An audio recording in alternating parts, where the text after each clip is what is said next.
گزشتہ درس میں جو بات ہماری شروع ہوئی تھی عقائد میں، وہ تھیں علامات قیامت اور اس کی چھوٹی اور بڑی نشانیاں۔ اس قیامت کا تھوڑا سا تعارف اور اس کا معنی مفہوم میں نے آپ سے عرض کر دیا تھا۔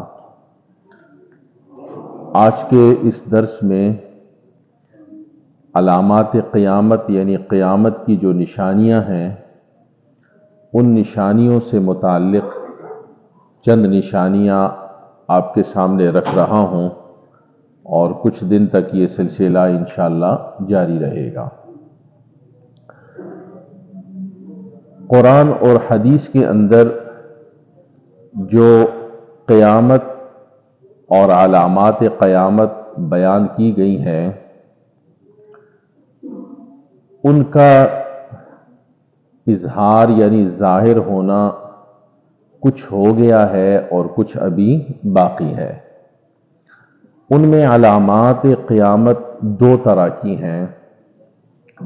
ایک کو کہتے ہیں علامات صغریٰ، صغریٰ معنی چھوٹی علامتیں، اور ایک ہیں علامات کبریٰ یعنی بڑی علامتیں۔ دونوں کی وضاحت احادیث کے اندر الگ الگ موجود ہے۔ چھوٹی علامتیں کیا ہیں؟ چھوٹی علامت یہ ہے، حضور اکرم صلی اللہ علیہ وسلم کی پیدائش سے لے کر حضرت امام مہدی علیہ السلام تک، یہاں اس دوران جتنی بھی یہ علامتیں ہیں، اس کو علامت صغریٰ کہتے ہیں۔ حضور اکرم صلی اللہ علیہ وسلم کی پیدائش سے لے کر حضرت امام مہدی کے آنے تک درمیان میں یہ جتنی بھی علامات ہیں، ان کو علامات صغریٰ کہتے ہیں، یعنی چھوٹی علامتیں۔ اور امام مہدی علیہ السلام کے آنے کے بعد، ان کے آنے کے بعد سے لے کر نفخ اولیٰ تک، وہ جو میں نے بتایا تھا کہ حضرت اسرافیل علیہ السلام سور پھونکیں گے اور سارے لوگ ختم ہو جائیں گے، دنیا ختم ہو جائے گی، تو حضرت امام مہدی کی پیدائش سے لے کر اور حضرت اسرافیل کی پہلی مرتبہ سور پھونکنے تک، اس دوران جو بیچ میں علامات ظاہر ہوں گی قیامت کی، ان کو کہا جاتا ہے علامات کبریٰ۔ علامات کبریٰ یعنی بڑی علامتیں۔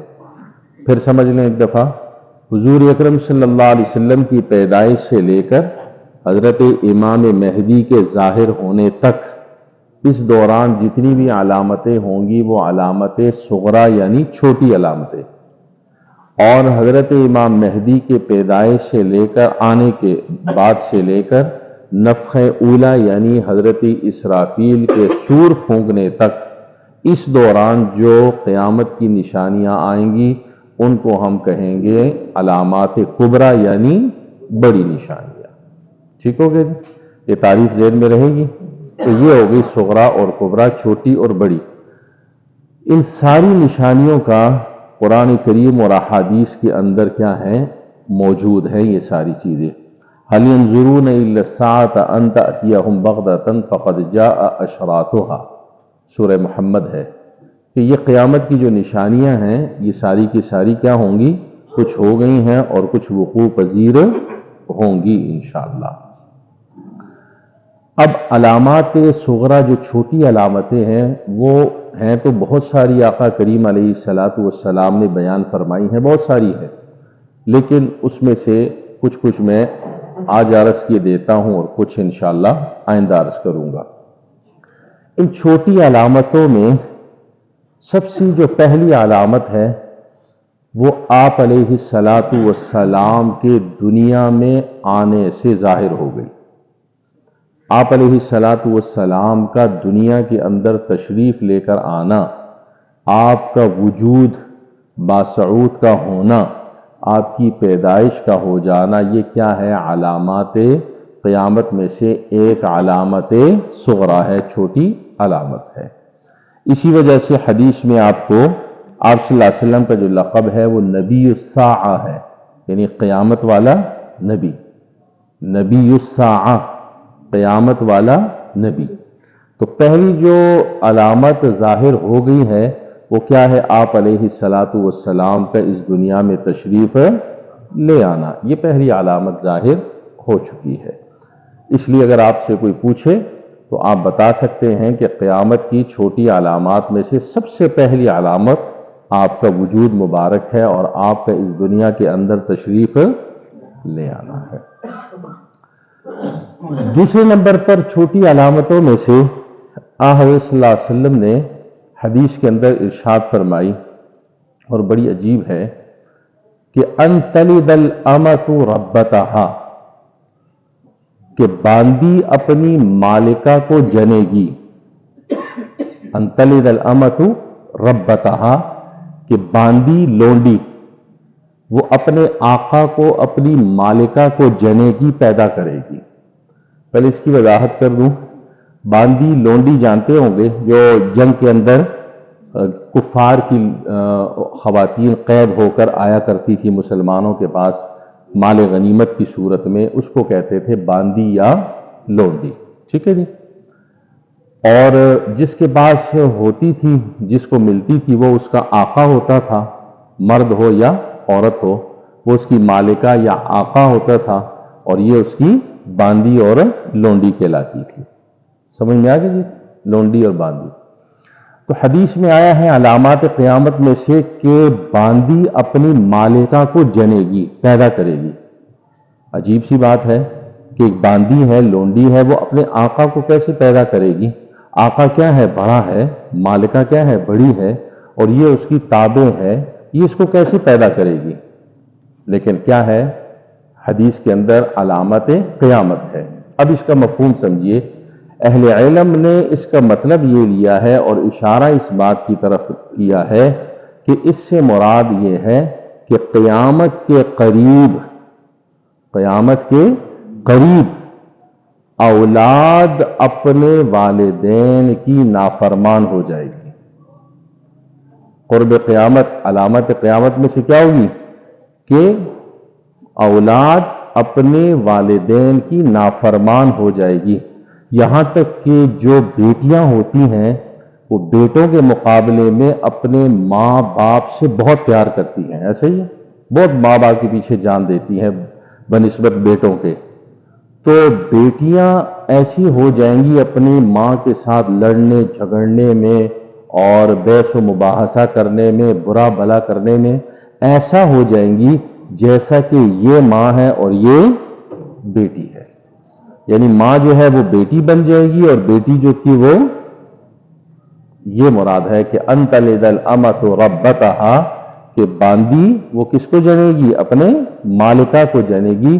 گویا کہ اولاد جو ہوگی وہ ماں باپ بن جائے گی، اور جو ماں باپ تھے وہ اولاد بن جائے گی، اور ماں باپ کے سامنے وہ باتیں کریں گے، بدتمیزی کریں گے، بحث و مباحثہ کریں گے، ماں باپ کو کوئی حیثیت نہیں دیں گے، اہمیت نہیں دیں گے، اور ایسے ہو جائے گا جیسا کہ یہ ماں باپ اولاد ہے اور جو اولاد ہے وہ کیا ہے؟ سمجھ گئے جی؟ یہ مطلب ہے اس حدیث کا۔ تو یہ کیا ہے؟ علامات قیامت میں سے ایک علامت ہے جو آپ علیہ الصلاۃ والسلام نے اس کا تذکرہ کیا۔ یہ تھوڑا تھوڑا معاشرے میں چل رہا ہے یا نہیں چل رہا؟ یہ ظاہر ہوئی یا نہیں ہوئی؟ آپ کو پتہ ہے، آپ دیکھتے رہتے ہیں دائیں بائیں، بحث و مباحثہ، بدتمیزی کیا پکڑ کے قتل کر دیتے ہیں، کتنے واقعات ہوتے ہیں۔ تو یہ علامات قیامت میں سے ایک علامت ظاہر ہو چکی ہے۔ سمجھ میں آ گئی؟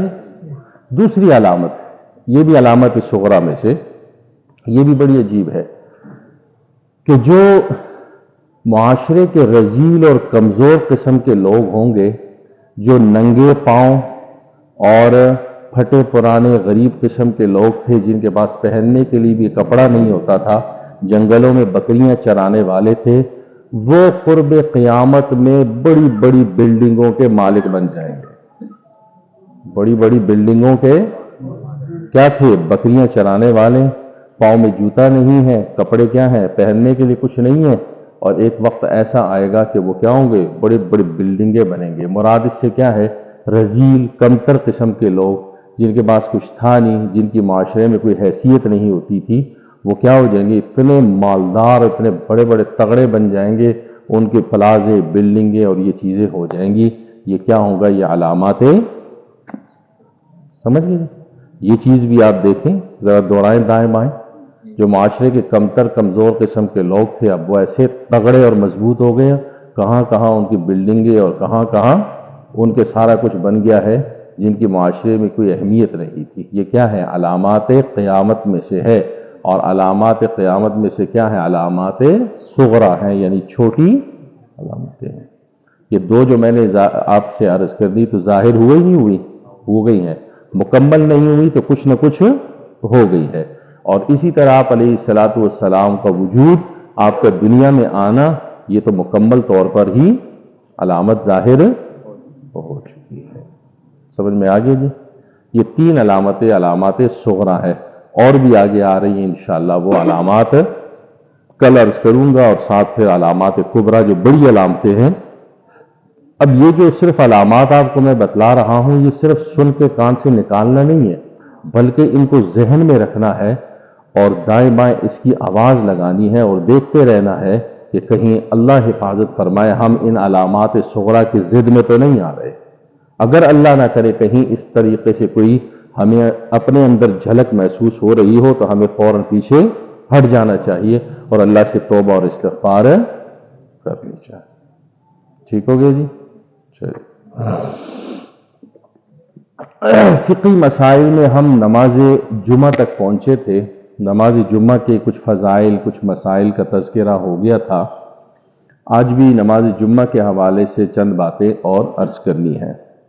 مسئلہ یہ ہے کہ جو شخص نماز جمعہ کی ادائیگی کے لیے آخری وقت میں آیا اور اس کو صرف نماز جمعہ کی التحیات ملی ہے، امام تحیات میں پہنچ چکے ہیں، اور یہ آیا اور فوراً اس کو آخر میں تشہد اور التحیات مل گئی ہے۔ سوال یہ ہے کہ آیا اس کو نماز جمعہ مل گیا ہے، یہ نماز جمعہ پورا کرے گا یا ظہر پڑھے گا، کیا کرے گا؟ تو یاد رکھیے، جس کو نماز جمعہ کی تشہد اور التحیات اگر مل جائے تو سمجھو کہ اس کو نماز جمعہ مل گیا ہے، اس کو ظہر کے پڑھنے کی ضرورت نہیں ہے۔ تو التحیات میں جو شخص پہنچ جائے، تشہد میں پہنچ جائے، تو اس کا مطلب یہ ہے کہ وہ نماز جمعہ اس کو مل گیا ہے اور وہ اپنی نماز جمعہ ادا کرے، ظہر کے پڑھنے کی ضرورت نہیں ہے۔ لیکن وہ پہلی والی بات ذہن میں ہو کہ جو اجر پہلے والوں کو ملے گا وہ اجر اس کو نہیں ملنا ہے۔ ٹھیک ہوگی؟ دوسرا مسئلہ کہ نماز جمعہ میں لوگ بیٹھنے کے حوالے سے، کہ خطبہ جب ہوتا ہے تو بیٹھنے کی حیت کیا ہونی چاہیے۔ ہمارے ہاں یہ دیکھا گیا ہے کہ لوگ التحیات میں پہلا خطبہ جو ہوتا ہے اس میں ہاتھ یوں باندھ کے بیٹھتے ہیں، کئیوں کو میں نے بھی دیکھا، ٹھیک ہے جی، اور پھر جب دوسرا خطبہ شروع ہوتا ہے تو اس کی کوئی اصل نہیں ہے شرعی حوالے سے، کوئی شرعی حوالے سے اس کی کوئی حقیقت نہیں ہے۔ خطبہ سننے کے دوران بیٹھنے کی کیفیت میں کوئی ضابطہ اور کوئی قانون، جو جس سہولت کے ساتھ بیٹھ کر خطبہ سن سکتا ہے بس اسی طرح سن لے، یہ شرعی مسئلہ ہے، ٹھیک ہے۔ البتہ ایک صورت ہے، اس کو حضرات فقہا نے مکروہ لکھا ہے، اور وہ کیا ہے، ایسے جو یوں ہو کے بیٹھتے ہیں، کیا کہتے ہیں اس کو جی، کوہ ہے، یہ ہمارے بھائی ذوالفقار صاحب جو بیٹھے ہیں، دیکھ لیے جی، یہ چیز فقہا نے مکروہ لکھی ہے، کراہت ہے، اس صورت میں نہ بیٹھے۔ باقی چاہے وہ چوپڑی کے انداز میں آسانی کے ساتھ بیٹھ سکتا ہے تب بھی بیٹھ جائے، التحیات کی شکل میں بیٹھنا چاہے تو تب بھی بیٹھ سکتا ہے، کوئی حرج نہیں ہے، ٹھیک ہے جی۔ البتہ بہتر طریقہ یہ ہے کہ اگر التحیات کی شکل میں بیٹھ لیے جائے اور دونوں ہاتھ ایسے رکھ لیے جائیں تو وہ طریقہ افضل ہے اور بہتر ہے۔ لیکن اگر کوئی اس طریقے سے نہیں بیٹھتا تو اس پر کوئی لازم اور ضروری نہیں ہے۔ البتہ یہ طریقہ غلط ہے کہ پہلے خطبے میں ہاتھ یوں باندھیں اور دوسرے خطبے میں یہاں رکھ دیں، اس کی کوئی اصل اور حقیقت نہیں ہے۔ ٹھیک ہو گیا جی۔ تیسرا مسئلہ خطبے کے حوالے سے یہ بھی ذہن میں رکھیں کہ دو خطبوں کے درمیان جب امام وقفہ کرتا ہے، ٹھیک ہے جی، 1 منٹ آدھا منٹ جو بھی ہے، یہ جو وقت ہوتا ہے حدیث کے مطابق جمعے کے دن ایک لمحہ گھڑی ایسی ہوتی ہے جو قبولیت دعا کا وقت ہوتا ہے، ٹھیک ہے جی۔ اس میں مختلف اوقات کا ذکر کیا ہے، فجر کا بھی ہے اور جمعے کا بھی ہے، دو خطبوں کے درمیان کا بھی ہے، غروب آفتاب کے ٹائم بھی ہے، مختلف اوقات، لیکن ہم کنفرم نہیں کہہ سکتے ہیں کہ یہی وقت ہے، لیکن یہ وقت بھی لکھا ہے دو خطبوں کے درمیان جب امام وقفہ کرتا ہے، ٹھیک ہے۔ یہ قبولیت دعا کا وقت ہے۔ اب قبولیت دعا کا تو وقت ہے، لیکن اس میں ایک غلطی لوگ کرتے ہیں، وہ یہ کہ جیسے ہی وقفہ ہوتا ہے لوگ ہاتھ اٹھا کر، بعض سارے نہیں، ایسے دعا مانگنا، یہ یاد رکھیے یہ بدعت ہے۔ ہاتھ اٹھانا دو خطبوں کے درمیان یہ بدعت ہے، اس کو فقہا نے جائز نہیں لکھا ہے، اس سے بچنا ہے۔ دعا اگر مانگنی ہے دو خطبوں کے درمیان اور قبولیت دعا کا وقت ہے تو یہ دعا صرف دل ہی دل میں مانگنا جائز ہے، یہاں تک کہ زبان کو ہلانا، منہ کو ہلا کر بھی مانگنا درست نہیں ہے۔ صرف دل ہی دل میں دعا مانگی جائے، ذہن لے جائے کہ یہ دعا یہ دعا یہ دعا، تو اس میں کیا ہے، کوئی حرج نہیں ہے، تو وہ مانگ سکتے ہیں۔ باقی زبان کو، منہ کو ہلانا، ہاتھ اٹھا کے دعا مانگنا، یہ طریقہ درست نہیں ہے، اس سے اجتناب کرنے کی ضرورت ہے۔ تیسرا مسئلہ خطبے کے حوالے سے کہ خطبہ جو ہے یہ سننا واجب ہے، ٹھیک ہے جی۔